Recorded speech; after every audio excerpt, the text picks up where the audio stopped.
G major, so it begins and ends in G major, and then you have another piece, and it's very hard to make them sort of hang together. And the first few ends on a 5, on D7, and then it easily goes into the next one, so it really hangs together quite nicely, and you do a really good job of that. And it sets the set of variations up. I really like your changes of character. I think you do generally a really, really good job of that. It's really good. It's got a lot of pizzazz and personality to it. So I like replaying it very, very much. So I don't know the Ukrainian folk song that this is based on, but I'm assuming that unlike the nocturne that we just heard before, that this is cheerful or funny almost, a type of piece, and you really get that communicated really nicely. So I would say the first 3, the theme and first 3 variations, I don't have a lot to say. I really like the way you're doing them. We'll go back over them again, but I thought it was really good. When you get to variation 4,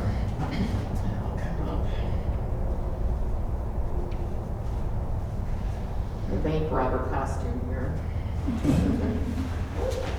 Okay, so yeah.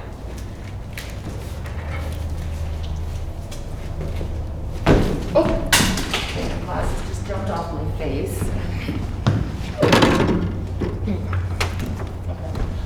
So this 4th variation has some syncopation in it. And it's not coming across as clearly as it could because you're not playing the rest. You're making time for the rest, but it doesn't have energy. It's kind of empty. So the rhythm, you have.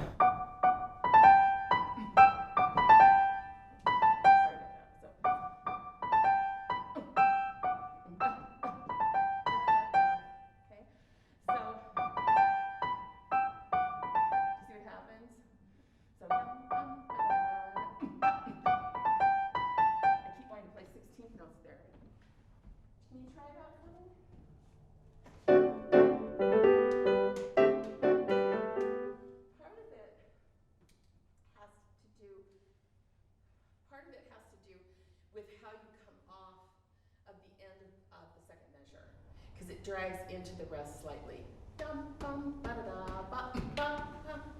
Okay, so what I want you to try.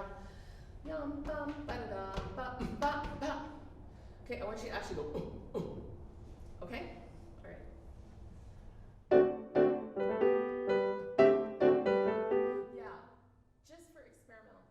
Try playing the end of second measure short, staccato, okay?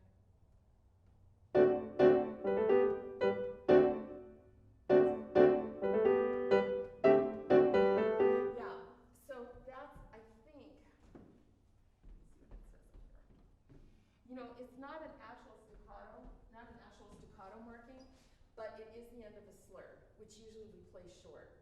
So I would shorten it a little bit, because what happens is that when it drags over just a little, we lose the rhythmic impulse of the rest. Okay, so we sort of tend to say rest is like, well, I don't play anything. And you do, just play it silently. Dum, bum, ba-da-da, ba, ba, ba, ba, ba. Okay? Try once more.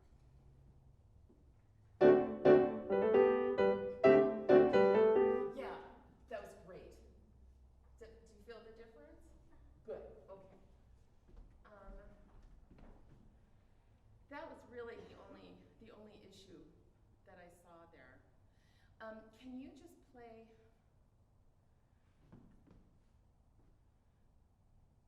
Can you do the last 4 measures and then go into 5? If that's not a good place to start, you can back up earlier.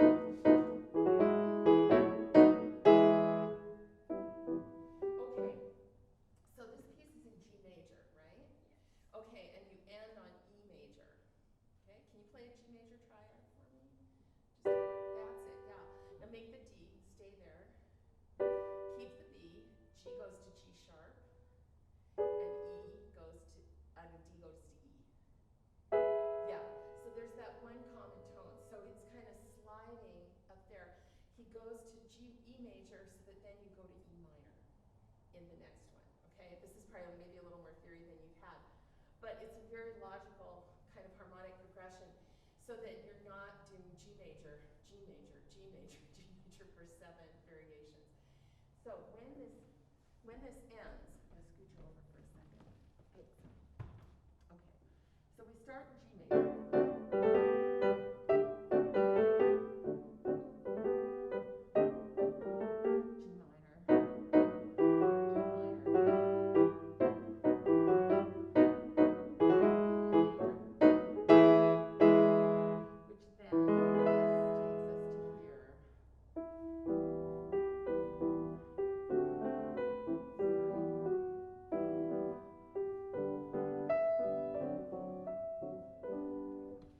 So I would kind of think of this as closing a little bit, and then something new starts here.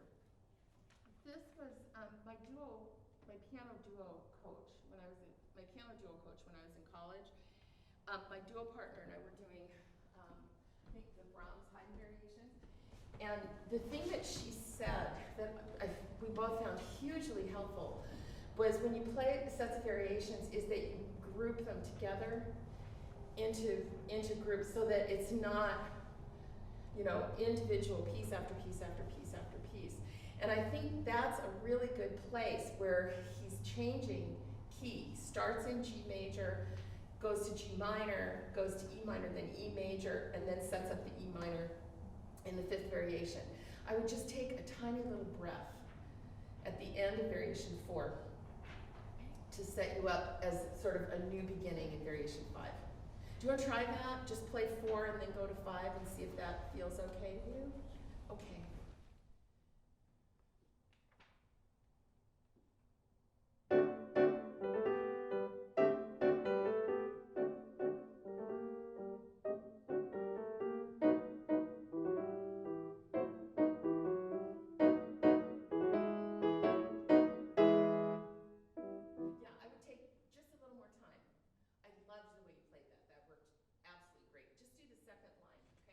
So when you finish, yum, bum, bum, just a breath, okay?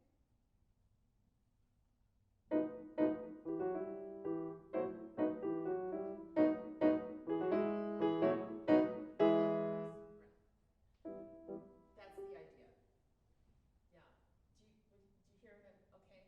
Because it really makes sense, and what it does is it helps to make the piece, because it's not a short piece. I mean, 7 variations that's a lot.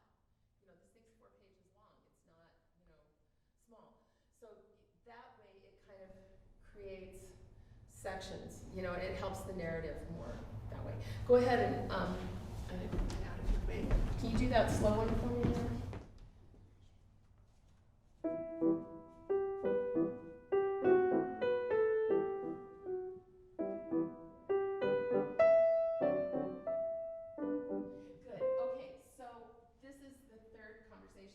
We're having about singing and the piano, okay?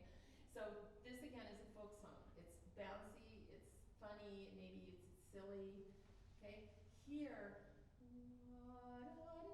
it's a lyrical, it's sadder, okay? So I want you to think about your arm being your lung. And you exhale out your arm, and this is your singer, okay? You can try that? And let your arm breathe where you would breathe if you were singing it, okay?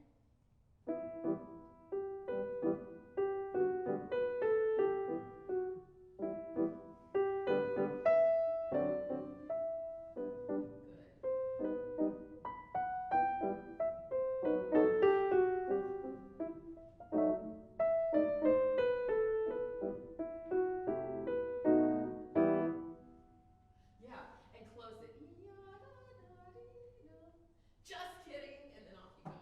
Okay? Can you do the last line or so?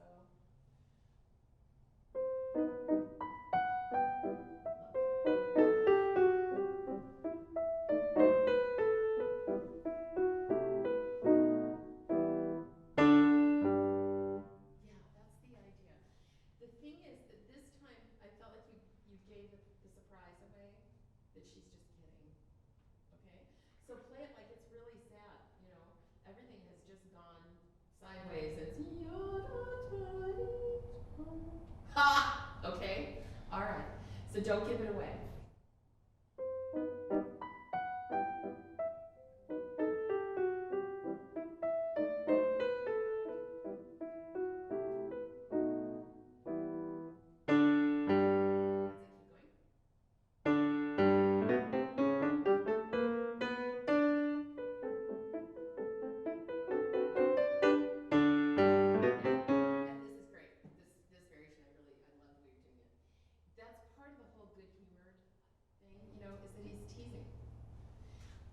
Haydn is the one who comes to mind that does that kind of thing all the time.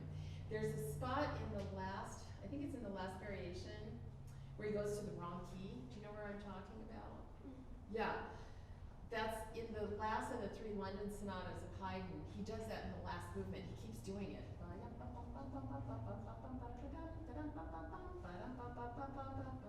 goes the wrong key.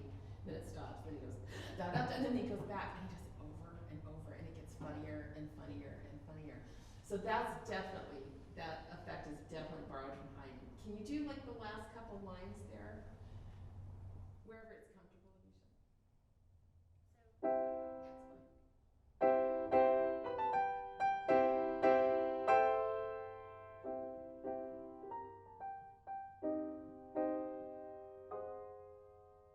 Whoops.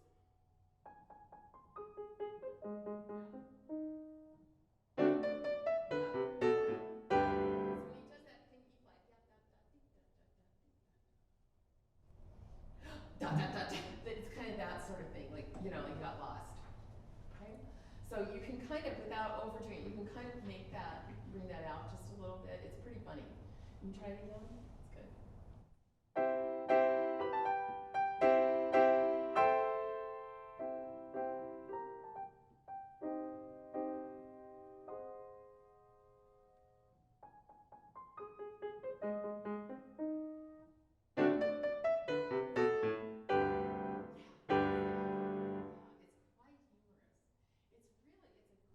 It's just a great piece. I want to talk now, can you play from the beginning again? And let's put those first, because we talked mostly about the last half, so let's talk a little about the first half now. I don't have a lot to fuss about because I really liked it, but I'd like to hear it again from the top, okay?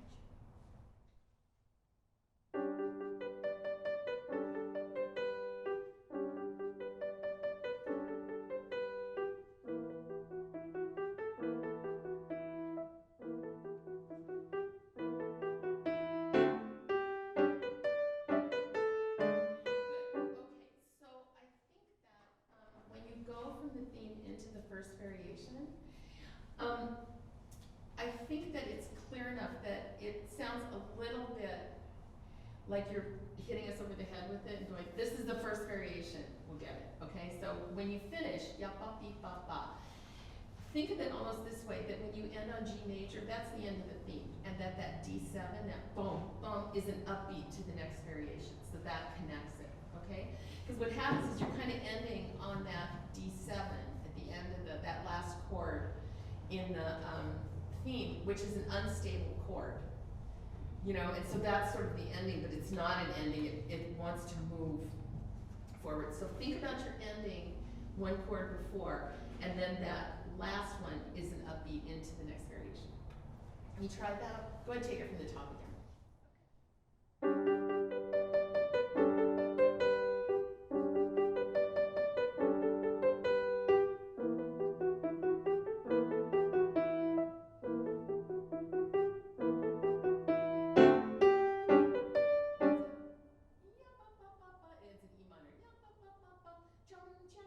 Yeah, that worked well.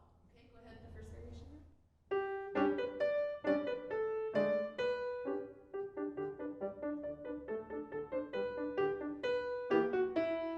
Okay, so looking at this variation, as you have this kind of strong, right? It's a little heavy, and then you get that, which to me sounds like somebody's laughing.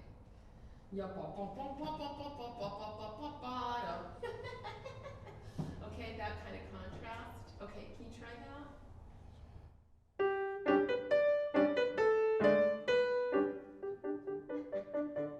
Don't slow down though. When you do repeated notes, in general, they're quite good, but remember, they don't go down, down, down, down. They go bounce, bounce, bounce, bounce. Okay? So when you bounce a ball, it goes down, but it comes right back up. So a repeated note is the same thing, it bounces up. So be sure that it doesn't go down, down, down, down, but you have the up feel to it. Okay? Try that one again.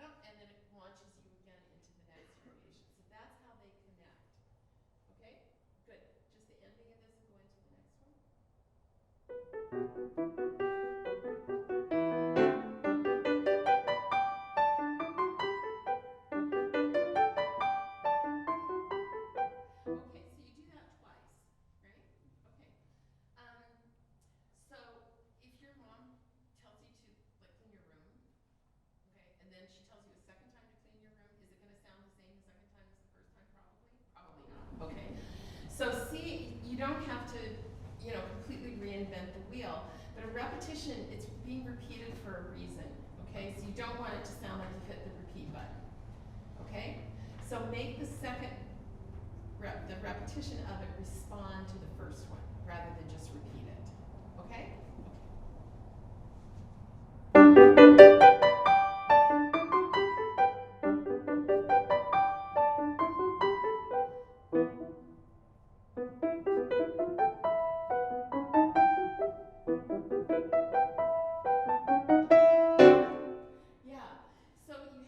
Just those four statements, 2 in G major, 2 in E minor. So sort of trying to think about how those four work together to make a musical narrative, I think is important. I tell this story, this was a few years ago. I was at a concert of winners of the Steinway competition in the Boston area. And there was this one student who played just beautifully. It was really, really good. She was one of the winners. And really played very, very well. And she was playing this really quite big advanced Chopin piece. And she played the first phrase, and it was beautifully shaped. And then she played the second phrase, and it was beautifully shaped. And then the third phrase was beautifully shaped. And what happened after a while is that each beautifully shaped phrase didn't relate to what came before and what came after. So it was sort of like saying, it was a beautiful day in the park. It was a beautiful day in the park. It was it's like, okay, so where does the story go from here? So when you have those kinds of repetitions, and it's difficult because you don't want to, go from, Anne of Green Gables to War and Peace in one fell swoop. It has to sort of stay in its character. You always want to think about when you have a repetition, whether it's literal, like your first two are, or that it moves into a different key. So the color is different, but the content is the same. How do you want to shape that narrative? Okay? There isn't a right or wrong answer. Sometimes the composer gives you some clues, and sometimes he or she doesn't. Okay? But the idea is that you always want to respond. Okay? So you play it, and then you respond, and then you respond to that, and then you respond to that. So just like in literature or in text, you have a narrative. Can you try it again? Okay.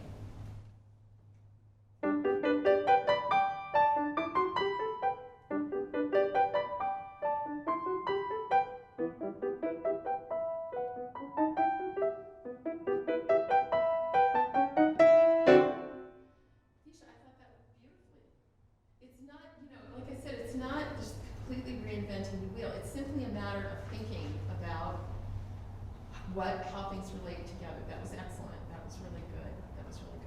It's a beautiful performance. I really enjoyed it. Thank you.